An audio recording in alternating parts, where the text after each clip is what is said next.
नमस्कार दोस्तों, मैं दिव्यांश आप लोगों का स्वागत करता हूं आपके अपने परिवार द एग्जाम बडी में। उम्मीद करता हूं कि आप सभी लोग सकुशल होंगे और अपनी तैयारी अच्छे से कर रहे होंगे। आज के सेशन में हम लोग चर्चा करेंगे 16 जून को करंट अफेयर से संबंधित महत्वपूर्ण पॉइंट्स के बारे में। कौन कौन से करंट अफेयर्स राष्ट्रीय अंतर्राष्ट्रीय स्तर पे आपके लिए अत्यंत महत्वपूर्ण है। साथ ही साथ एक चीज ध्यान रखना बेटा, हम लोग ये चर्चा कर रहे हैं यूपी ट्रिपल एससी के लिए। हमारा मुख्य जो फोकस है उत्तर प्रदेश के एग्जाम है, तो लास्ट के 5 क्वेश्चन इसमें ऐसे होंगे जो यूपी से संबंधित हैं और उत्तर प्रदेश के करंट अफेयर्स में पूछे जाते हैं। तो चलिए सेशन को स्टार्ट करते हैं। मतलब करंट अफेयर्स में यूपी के करंट अफेयर्स से भी लास्ट के 5 क्वेश्चन रखे गए हैं, जिनको बेटा एक बार देख लेते हैं कि कैसे ये सेशन होंगे, कैसे आप लोगों को देखने को मिलेगा। ये बेटा जैसे उत्तर प्रदेश के इतिहास से संबंधित बुंदेलखंड क्षेत्र के बारे में, तो ये क्वेश्चन को करके जाना, यहाँ से ही जाके आपका क्वेश्चन एग्जाम में फंसेंगे जरूर। अब बेटा आज के सेशन से पहले मैं आप लोगों को मनी बैक गारंटी प्रोग्राम के बारे में बता देता हूँ। आप किसी भी एग्जाम्स की तैयारी कर रहे हो, अगर आप जीके जी के ब्रह्मास्त्र बैच में हैं, जहाँ पे आपको 90,000 प्रश्न मिल रहे होंगे, यूपी जीके में 15,000 प्रश्न मिल रहे होंगे, कंप्यूटर के ब्रह्मास्त्र सेशन में यहाँ पर 90,000 प्रश्न मिल रहे होंगे, ऐसे बेटा हिंदी का सेशन है, हिंदी के अलावा बाकी भी सब्जेक्ट से सेशन लगे हुए हैं। अगर आप किसी भी बैच में एनरोल होते हैं और उस बैच से संबंधित एग्जाम्स आपका होता है, जैसे बेटा आपका आबकारी सिपाही हो गया, फॉरेस्ट गार्ड हो गया, वन रक्षक हो गया, विधान भवन रक्षक हो गया, इन सभी एग्जाम्स में आप सेलेक्ट होते हैं और आप लोगों का बेटा एग्जाम्स स्टार्ट होता है। एग्जाम्स के सेकेंड डे हम आपकी पूरी की पूरी आंसर की मैच कराएंगे। अगर हमारा पढ़ाया हुआ हमारे बैच से 90% से ज़्यादा सेशन नहीं आता है तो मैं आपकी पूरी फीस रिफंड कर दूंगा। ये बेटा मनी बैक गारंटी प्रोग्राम इसलिए बनाया गया ताकि हमारे अंदर डर बना रहे कि हमें पूरा पढ़ाना है और आपके अंदर ये रहना चाहिए कि इसको पढ़ने के बाद कोई भी सेशन बाहर नहीं जाएगा, क्योंकि मैंने सिलेक्शन लिया है, आप लोग सिलेक्शन दिला देंगे और इतना अच्छा पढ़ाएंगे कि हर जगह आपका हो ही जाएगा। अब बेटा सेशन को स्टार्ट करते हैं बिना किसी डाउट, बिना किसी समस्या के। हाल ही में केंद्र सरकार द्वारा भारतीय थल सेना का अगला प्रमुख किसे नियुक्त किया गया है? हाल ही में इंडियन आर्मी ने किसे chief of army staff COAS का पद दिया है? Lieutenant general Upendra Dwivedi, lieutenant general Ajay Kumar Singh, lieutenant general Dheeraj Seth, lieutenant general NS Raja Subramanyam या इनमें से कोई नहीं। तो बड़ा प्रेम से ध्यान देने योग्य बात है कि भारत सरकार ने वर्तमान उप सेना प्रमुख, अभी ये बेटा किस पद पे थे, इनका पद बेटा ध्यान रखना, अभी ये भारतीय सेना में उप सेना प्रमुख थे। उप सेना प्रमुख को अगला COAS chief of army staff नियुक्त किया गया। पहले अभी ये तक क्या थे, उप सेना प्रमुख थे, वर्तमान समय में इनका प्रमोशन क्या होगा, COAS पद पे चीफ ऑफ आर्मी स्टाफ के पद पे हो जाएगा। है कौन बेटा? ये है लेफ्टिनेंट जनरल धीरज सेठ। ऑप्शन याद रखना, पहले का ऑप्शन नंबर C बिल्कुल सही रहा। ये अपना पदभार किस दिन ग्रहण करेंगे? ये अपना पदभार ग्रहण करेंगे 30 जून सन 2026 की आफ्टरनून से अपना पदभार ग्रहण करेंगे। अब बेटा याद रखें, जब भारतीय थल सेना के बारे में पूछ ले तो ठीक है, अगर आपसे भारतीय थल सेना के बारे में पूछ लो तो भारतीय थल सेना की स्थापना कब हुई थी? 1 अप्रैल सन 1885 को भारतीय थल सेना की स्थापना होती है। इसी वजह से 1 अप्रैल को भारतीय थल सेना स्थापना दिवस भी मनाया जाता है। ये भी पॉइंट्स याद रखना। अच्छा, थल सेना दिवस कब मनाया जाता है? जब कोई क्वेश्चन पूछ ले कि थल सेना दिवस कब मनाया जाता है, ये भी बेटा एक प्रश्न है। एक प्रश्न है कि भारतीय थल सेना की स्थापना कब हुई? भारतीय थल सेना की स्थापना तो 1 अप्रैल 1895 को होती है, लेकिन थल सेना दिवस कब मनाया जाता है? थल सेना दिवस प्रति वर्ष 15 जनवरी को मनाया जाता है। भारतीय सशस्त्र बलों का सर्वोच्च कमांडर की चर्चा कर ले कि देखो, ये तो बेटा चीफ ऑफ आर्मी स्टाफ हैं, आर्मी के हैं। अगर आर्मी, नेवी, एयरफोर्स सभी के स्टाफ की चर्चा कर ले तो उनका शीर्ष कौन होता है? तो बेटा राष्ट्रपति का पद होता है। राष्ट्रपति का पद भारत में सर्वोच्च पद है, चाहे वो आर्मी से सर्वोच्च पद बोले, नागरिक सर्वोच्च पद की चर्चा करते तो भी क्या बताना बेटा? राष्ट्रपति।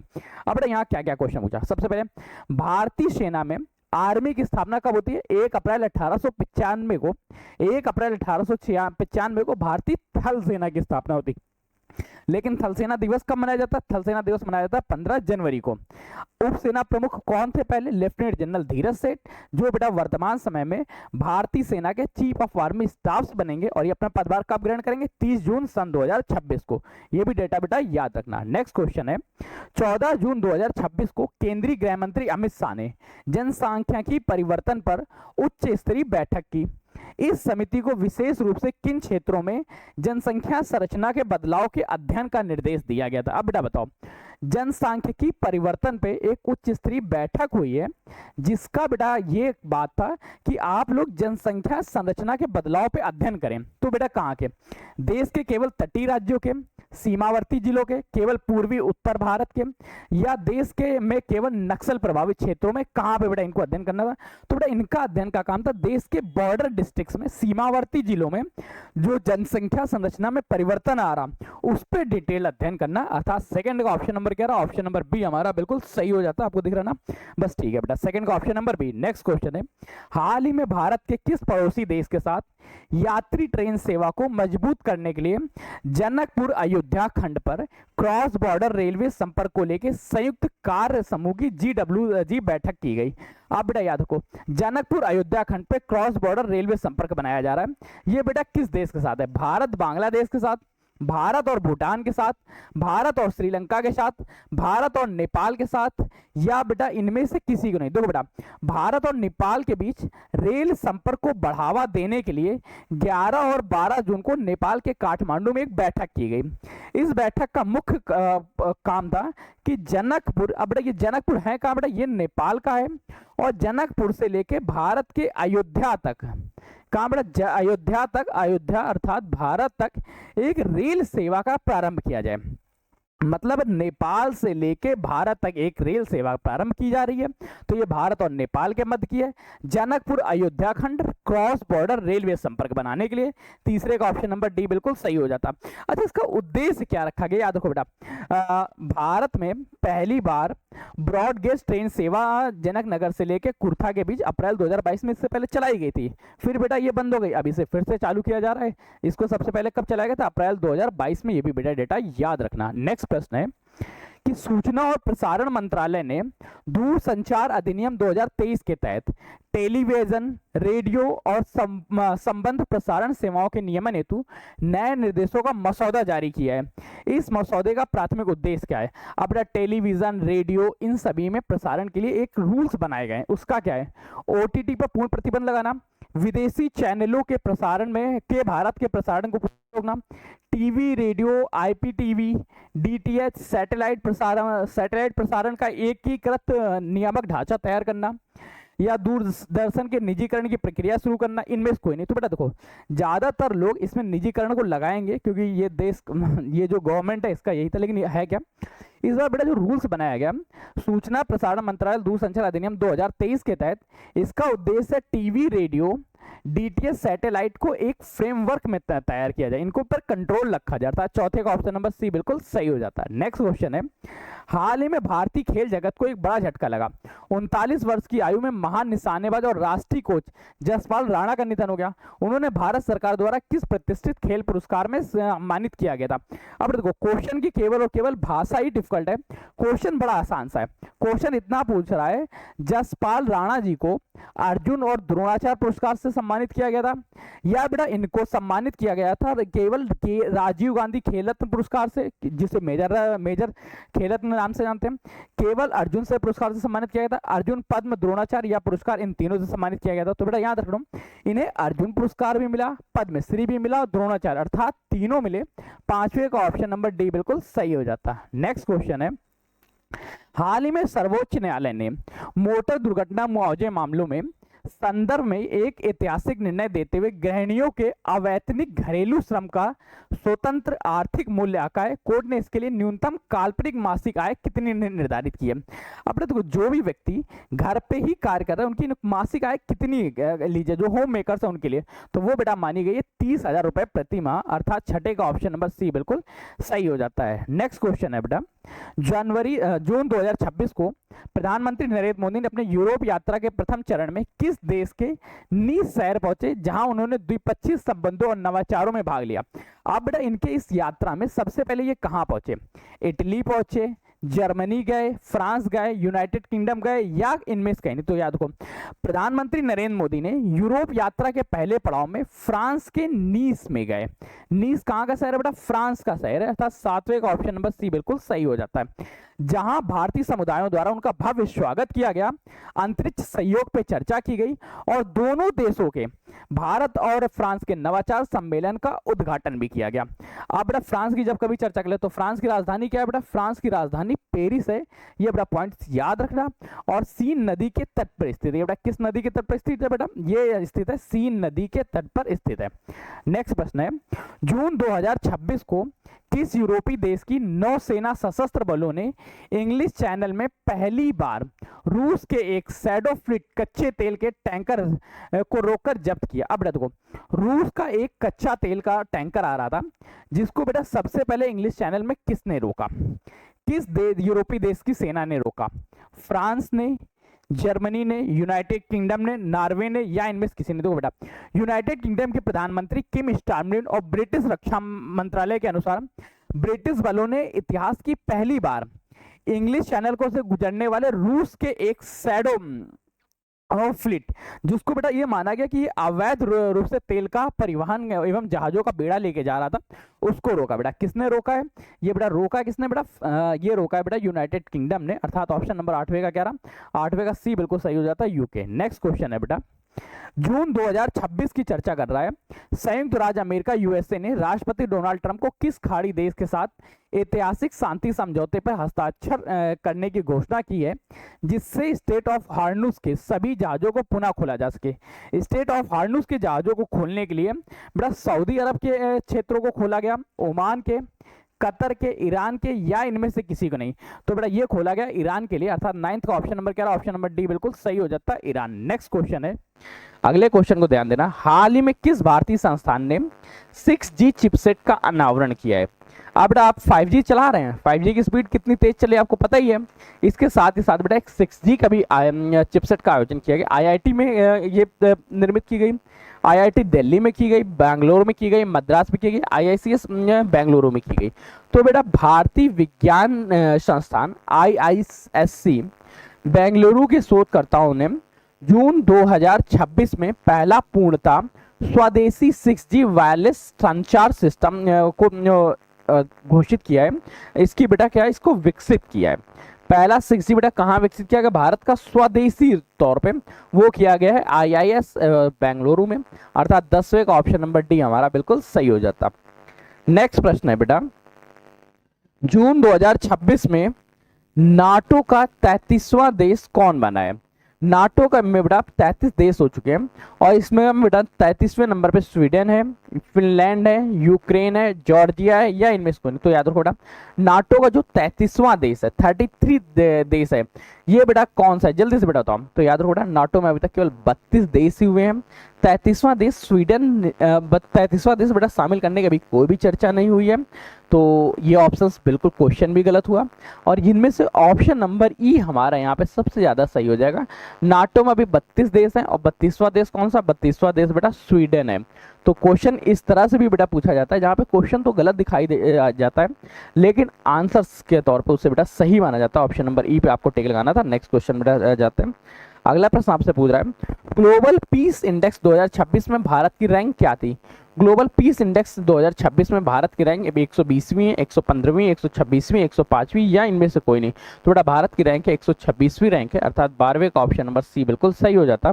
भारत की रैंक बेटा ग्लोबल पीस इंडेक्स में कितनी? 126। नेक्स्ट क्वेश्चन है, 2026 में गांधी शांति पुरस्कार किसे सम्मानित किया गया? गांधी शांति पुरस्कार बेटा अक्षय पात्रा फाउंडेशन को मिला है, सुलभ इंटरनेशनल को मिला है, सुलभ इंटरनेशनल को मिला है, या centre for science and environmental को मिला है, विवेकानंद केंद्र को मिला, या इनमें से किसी को नहीं? जल्दी से बेटा बताओ कि 2026 का गांधी शांति पुरस्कार किसको मिला? सुलभ इंटरनेशनल को मरणोपरांत दिया गया। भारत सरकार ने स्वच्छता और सामाजिक उत्थान के लिए अभूतपूर्व योगदान के लिए सुलभ इंटरनेशनल के संस्थापक विंदेश्वरी पाठक को दिया। किसको बेटा? विंदेश्वर पाठक को दिया गया है, वो भी किसके लिए? सुलभ इंटरनेशनल के लिए दिया गया है, इसलिए बेटा ये मरणोपरांत मिला। 13वें का ऑप्शन नंबर बी बिल्कुल सही रहा। नाम बेटा याद रखना, विदेश्वर पाठक। नेक्स्ट क्वेश्चन है, भारत में हाल ही में किस देश ने इक्वेटर नामक नई डिजिटल मुद्रा लॉन्च की है? इक्वेटर नाम की नई डिजिटल मुद्रा बेटा ब्राजील ने लॉन्च की, इंडोनेशिया ने लॉन्च की, इक्वाडोर ने लॉन्च की, सिंगापुर ने लॉन्च की, या इनमें से किसी ने? इक्वाडोर नाम की नई डिजिटल मुद्रा बेटा जो है वो इक्वाडोर ने ही लॉन्च की है, अर्थात ऑप्शन कह रहा है 14 का ऑप्शन नंबर सी बिल्कुल सही रहा। इक्वेटर नाम की नई मुद्रा इक्वाडोर ने लॉन्च की, जो कि बेटा डिजिटल मुद्रा है, ये पॉइंट्स याद रखना। नेक्स्ट क्वेश्चन है, जून 2026 में किस भारतीय राज्य ने अपनी पहली एआईसीटी का निर्माण किया? अपनी पहली एआईसीटी का निर्माण बेटा कर्नाटका ने की, तेलंगाना ने की, उत्तर प्रदेश ने की, महाराष्ट्र ने की, या पुणे ने की? किसने बेटा पहली अपनी तरह की पहली एआईसीटी का निर्माण किया है? तो पहली एआईसीटी का निर्माण उत्तर प्रदेश लखनऊ करने जा रहा है, अर्थात 15 का ऑप्शन नंबर सी बिल्कुल सही हो जाता है। इसलिए ये क्वेश्चन बेटा आप ज्यादा याद रखना, इससे संबंधित प्रश्न पूछे जाएंगे। नेक्स्ट क्वेश्चन है, हाल ही में रक्षा मंत्रालय ने किस परियोजना के तहत चौथे स्टील्थ फ्रिगेट आईएनएस हिमगिरी का जलावतरण किया है? आईएनएस हिमगिरी जो है ये बेटा प्रोजेक्ट 15B का हिस्सा है, प्रोजेक्ट 17A का हिस्सा है, प्रोजेक्ट 15I का, या प्रोजेक्ट 28 का? जल्दी से बेटा बताओ कि आईएनएस हिमगिरी क्या है। तो भारतीय नौसेना ने एक प्रोजेक्ट 70A नीलगिरी क्लास के तहत चौथे युद्धपोत आईएनएस हिमगिरी का जलावतरण जून 2026 में किया है। अब बेटा इसे गार्डन रिच शिपयार्ड द्वारा बनाया गया है, और प्रोजेक्ट 17A के तहत कुल 7 फ्रिगेट बनाए जाने हैं, जिनमें से बेटा इसमें उन्नत स्टील्थ होगी, मतलब आसानी से ये छुप सकते हैं। बेटा कमेंट्स ओके, ठीक है बेटा, आप लोग बेटा कमेंट्स देखते चलते हैं, ठीक है। और साथ ही साथ बेटा ये क्या है प्रोजेक्ट, कौन सा प्रोजेक्ट बेटा 17A के तहत निर्मित किया जा रहा है? 16 का ऑप्शन नंबर बी बिल्कुल सही हो जाता है। नेक्स्ट क्वेश्चन है, भारत के किस पड़ोसी देश ने एक राष्ट्र एक चुनाव के तर्ज पे जून 2026 में अपने संविधान में संशोधन किया है?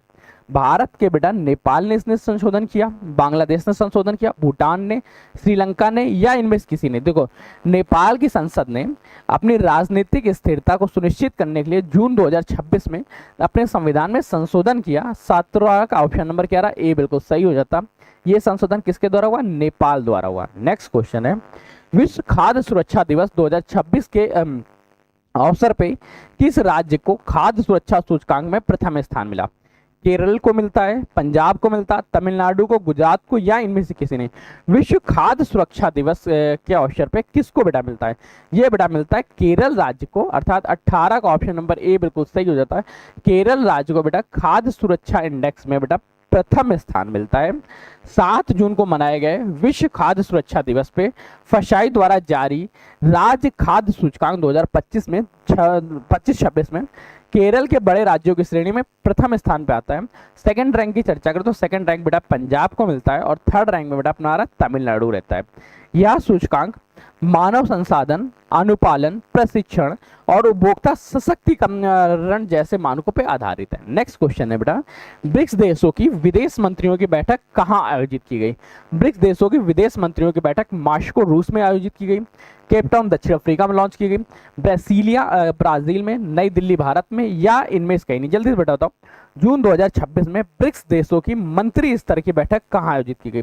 तो मंत्री स्तर की बैठक बेटा मास्को रूस में इसमें आयोजित होती है, अर्थात 19 का ऑप्शन नंबर ए बिल्कुल सही हो जाता। नेक्स्ट क्वेश्चन है, हाल ही में चर्चा में रहा अमृत सरोवर 2.0 अभियान का मुख्य उद्देश्य क्या है? अमृत सरोवर 2.0 का बेटा मुख्य उद्देश्य डिजिटल साक्षरता प्रदान करना है, जल संरक्षण पुनर्भरण है, मृदा स्वास्थ्य सुधार है, ग्रामीण विद्युतीकरण है, या इनमें से कोई? तो याद रखो बेटा अमृत सरोवर 2.0 अभियान का जो मुख्य उद्देश्य है वो है जल संरक्षण एवं पुनर्भरण। ऑप्शन कह रहा 20 का ऑप्शन नंबर बी बिल्कुल सही हो जाता। जल संरक्षण और पुनर्भरण के लिए केंद्र सरकार ने जून 2026 में अमृत सरोवर अभियान का सेकंड चरण लॉन्च किया, और इसका मुख्य उद्देश्य प्रत्येक जिले के 75 पुराने जलाशयों का कायाकल्प करना और नए तालाबों का निर्माण करना। जितने बेटा पुराने जलाशय थे उनका कायाकल्प करके नए तालाब का निर्माण किया जाए, ये बेटा इसका मुख्य उद्देश्य था। तो ये बेटा महत्वपूर्ण प्रश्नों की श्रृंखला थी जो आपने देख रहे हैं, और जल्दी बेटा इसकी पीडीएफ आप लोगों को एप्लीकेशन और साथ ही साथ हमारे टेलीग्राम चैनल्स पे भी मिल जाएगी, आप उसको जाके एक बार विजिट कर लीजिएगा। आज के सेशन को यहीं रख रहे हैं, तब तक के लिए कीप स्टडी, कीप स्माइलिंग, पढ़ते रहिए, मुस्कुराते रहिए। पढ़ाई मुस्कुराहट एक साथ अच्छी लगती है, अकेले में दोनों ही अधूरे। तब तक के लिए धन्यवाद दोस्तों।